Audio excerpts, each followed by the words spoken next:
Hello, hi guys! Magandang gabi sa inyo lahat. Hope this is Shir from Masagarit Channel, a faith healer, also mata reader. So ngayong gabing to, tingnan natin anong gusto sabihin sa inyo ng ating mga gabay. This is a monthly gabay for the month of September 2023 for the sign of Virgo. So Virgo, welcome to my channel. Ano kayang messages, advices, kaganapan sa buhay ng mga Virgo ang ating mahagilap for today's video? Ano kayang kaganapan sa buhay mo ang ating masasagap? So guys, this reading is a general reading lamang, hindi lahat makaka-resonate. Kunin lamang po ang makaka-relate sa inyo and comment down below kung kaninong energy ang ating nasagap. And of course, don't forget to like and subscribe my channel and hit notification bell for more videos update. Sa mga hindi pa po nakakapag-subscribe sa aking channel, please click yung subscribe button dyan sa baba for all bell para updated kayo sa mga videos na i-upload natin every time in every moment. So guys, kumapit-kapit ka dahil ito na ang mensahe ng ating mga gabay. Angel Spirit, please give me information for the sign of Virgo. September, be good to us. Bigyan mo siya ng pasabog. There is a Empress card. Magkakatawan lupa ka, ti. No, bubuhay ng katawan lupa mo with the Empress card. Kumbaga maraming pasabog revert. Ganon. No, there's a fertility. And of course, there's a Ten of Pentacles. Ten of Pentacles represents a long-term success and long-term investment. Magbubukas ka ng bagong negosyo. And of course, there's a Two of Swords. There's a decision. Kailangan mo na mag-decision, T. As soon as possible. No, there's a Ten of Cups. There's a happiness. Magiging masaya ka. Magiging masaya ka dito. And of course, sinasabi dito, the Chariot card, maraming parating. Parating na alin? Na pagbabago. Pagbabago with the Queen of Pentacles, practicality. Kailangan mo maging practical. No? Sa lahat ng dumarating sa buhay mo, be practical. And of course, there is a Knight of Cups. There is a wish fulfillment. Siguro hiniling mo na magkaroon ka ng anak. Some of them. Some of you. Kung ikaw ay babae, gusto mo mabuntes. Kung ikaw ay lalaki, gusto mo na magkaanak. There's a possibility na magkakaroon ka talaga ng anak or magkakaroon ka na talaga ng baby in the near future. So, there's a success coming your way with the King of Pentacles being practicality, and there's a King of Pentacles represent good sense of financial and entrepreneurship. Okay. What is the Two of Swords? What is the Two of Swords? So, there is the Hangman. Oh, there is a new perspective. Baguhin mo yung perspective mo, Tito Te. Kailangan mo na mag-desisyon as soon as possible. No? Kailangan na mulatin mo na yung kaisipan mo sa mga bagay-bagay. T, wake up call. Wake up. Gising. What is the Ten of Cups? What is the Ten of Cups? There's an Ace of Wands. There's a new beginning and new fresh start. No, magdadala sa'yo sa happiness. Mukhang may mga pasabog na kasiyahan dito, T. Mukhang magiging masaya ka for this coming Virgo signs, no? What is the Chariot card? There is an King of Swords. There's an information na magiging matalino ka na this time. Maraming parating na impormasyon, pero ngayon wais ka na. What is the Queen of Pentacles? There's a Page of Pentacles, manifestation, new fresh ideas, no? Maraming mga kaalaman ka dito na sinasabi sa iyo with the Queen of Pentacles being practicality. What is the Empress and the Knight of Cups? Okay, there is a Six of Wands, victory and success. Uy, team, may parating na success dito, promotions. What is the Nine of Pentacles? And of course, the King of Pentacles.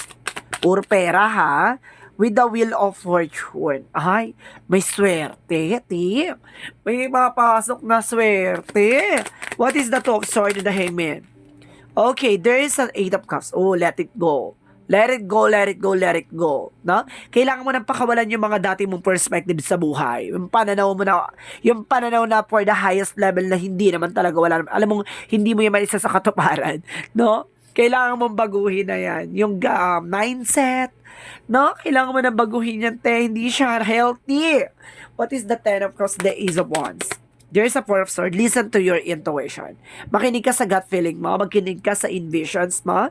What is the Chariot and the King of Swords? So, there's an Ace of Cups. Wow! New romance, eh. Mukhang hindi ka lang kikiligin dito. mukhang hindi ka lang haharotin. Mukhang mamahalin ka with a practical movement. Okay? May practical movement eh, no? What is the Queen of Pentacles, the Page of Pentacles? Okay, there's a strike card. Ay, meron dito strongest energy na sinasabi dito na merong isang tao na darating sa buhay mo para yung ano mo yung napaka ano nitong tao na to kumbaga matigas ang ulo, kumbaga mahirap pasunurin, pero ikaw napapasunod mo. Taray, yung kaya mo na putulin yung sungay niya. May ganon, darating to. What is the total outcome? And of course, there is Four of Wands. Ay, wedding celebration.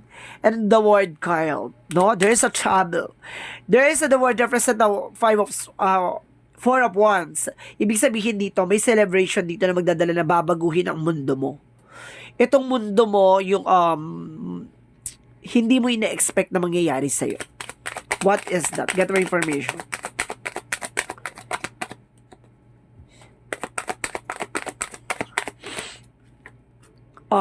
Eight of Pentacles. Focus. Relax. No? Kumbaga hindi mo, sinasabi dito mag-focus ka sa trabaho mo, negosyo, mahanap buhay mo. Kasi itong tao na to makikilala mo with your workmates. Kumbaga may collaboration kayo. No? What is additional messages? About sa career, ano magiging pasabog daw ng career nito? Okay, sa career, di ba? Kumbaga, sinasabi sa'yo dito, kapag pumasok yung career, there's a love life, no? There's a King of Cup, may tutulong sa'yo, there's a devoted and supportive person. Ten of Swords, sinasabi sa'yo dito, mag-ingat ka, maraming traitor, maraming maiinggit sa'yo at maraming kang, kumbaga, laging inaahas yung partner mo. Kumbaga laging nilalande, hinaharot, ganun. Kumbaga laging nagkakaroon ng third party involved. May traitor lagi, no? Kaya mag-ingat-ingat ka kung sakali about sa partnership yan, about sa career mo, sinasabi sa'yo dito na kailangan mo maging maingat, no? Kasi baka masapawang ka or there's a competitor, no? Two of Wands, there's a decision.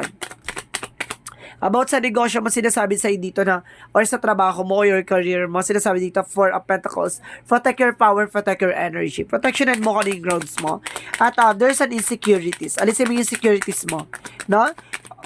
Mahalin mo kung ano yung flaws, kung ano man ang meron ka. Yun lang yun. No?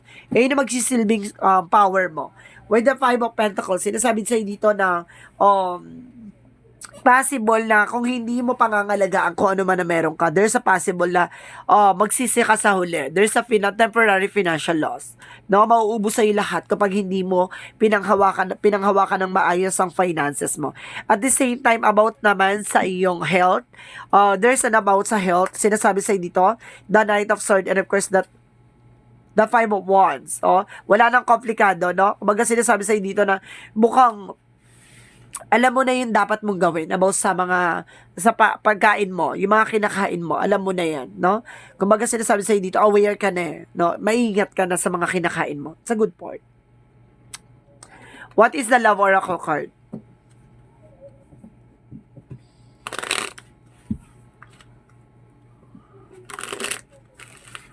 What is the Love Oracle card, Angel Spirit? There's a butterfly, relationship evolving to the next phase, no? Ito yung panibagong eksena pagdating sa love life mo. Magkakaroon ka ng healing and talking, no? Ibig sabihin dito, magkakaroon ka ng interesado. Ibig sabihin sa'yo dito, kailangan mo collaboration and of course, kumbaga, getting to know each other, no? Kailangan mong mag-entertain ng ibang tao.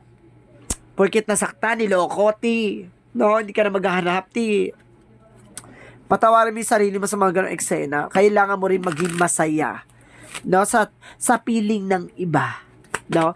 What is additional messages? And of course, sinasabi dito, there's a reception, no? Kumbaga sinasabi sa'yo dito na pangalagaan mo kung ano man ang meron ka, pangalagaan mo kung ano man ang meron sa'yo, no? And of course, there's a mysticism. Maraming misteryo sa paligid mo na hindi mo inaasahan na maraming naiinggit sa'yo, no? Kumbaga, hindi mo kontrolado o hindi mo hawak ang mga tao. Sinasabi sa'yo dito, be aware. And of course, mag-set ka ng protection for yourself. What is our Archangel Michael messages? Okay, sinasabi dito, let go of fear now. Alisin mo yung takot at pangamba mo. Siguro natatakot kang sumugal ulit kasi baka masaktan ka ulit. No? Sinasabi sa'yo dito, no, hindi. Kasi hindi naman sila parehas ng version mo. No, magkaiba sila na tao at magkaiba sila na personality. Huwag mong isisi sa iba ang pagkakamali ng iba. No, and there is a water, initiation and rejuvenation.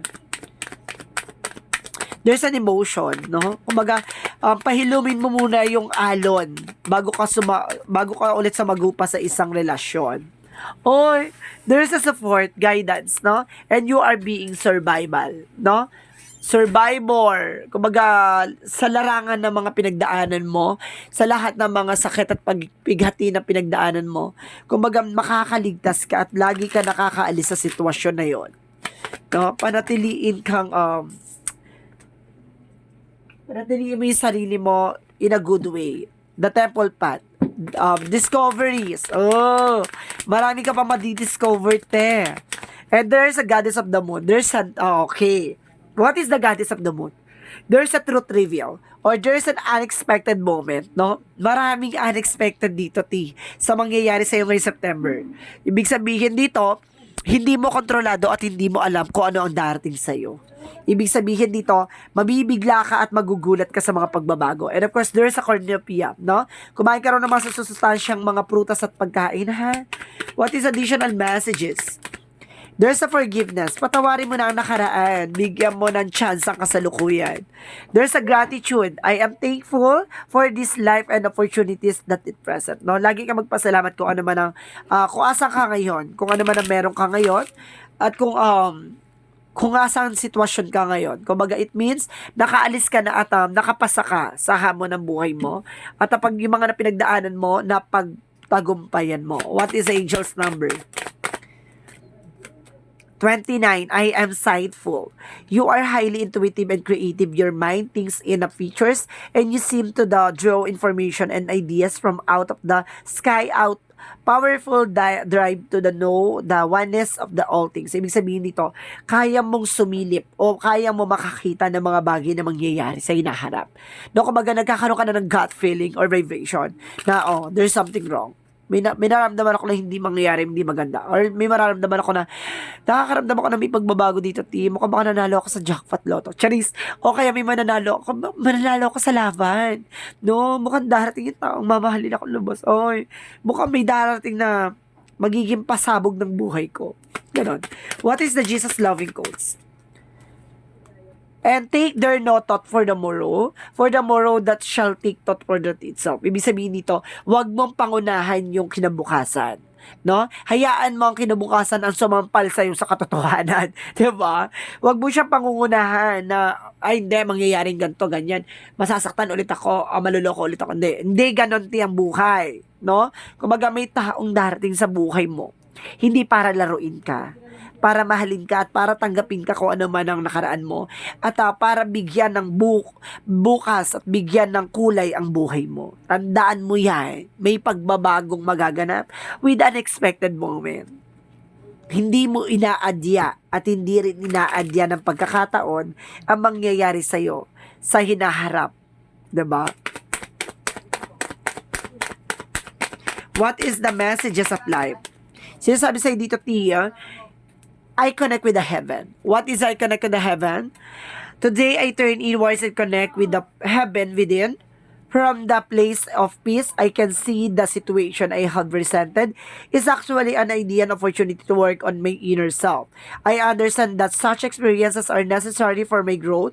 Thus, I accept such situations and now live each day in serenity. Kumbaga, alam mo sa sarili mo na kakonektado mo ang nasa taas. Alam mo na ginagabayan ka ng ating mga anghel, ginagabayan ka ng ating mga angel spirit, ginagabayan ka ni God, rather ng ating seven archangels, ng ating mga gabay, Jesus Nazareno, Mama Mary, Jesus Christ, and of course, ang ating Our Lady of Manawag. Sinasabi sa'yo dito na pinoprotektahan at pinangangalagaan ka. At sinasabi sa'yo dito, lahat ng mga nararanasan mo, it's an opportunity to learn. It's an opportunity to build up. No? Binabago ka lang at inaangat ka lang sa mga bagay na alam mong kalugmukan mo. Kumbaga, hindi dahil saktan ka, kundi para matuto ka sa mga bagay na pinagdadaanan mo.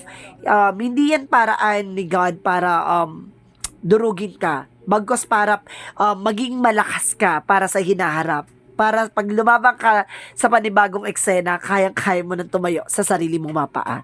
Maraming salamat. This is our monthly gabay for the month of September 2023 for the sign of Virgo. Maraming salamat, Virgo, for your wonderful reading. This is a general reading lamang, hindi lahat makaka-resonate. Kung hindi lamang pa makaka-relate sa inyo, and comment down below kung kaninong energy ang ating nasaga. Maraming salamat, guys. See you in the next video. Bye-bye and babush!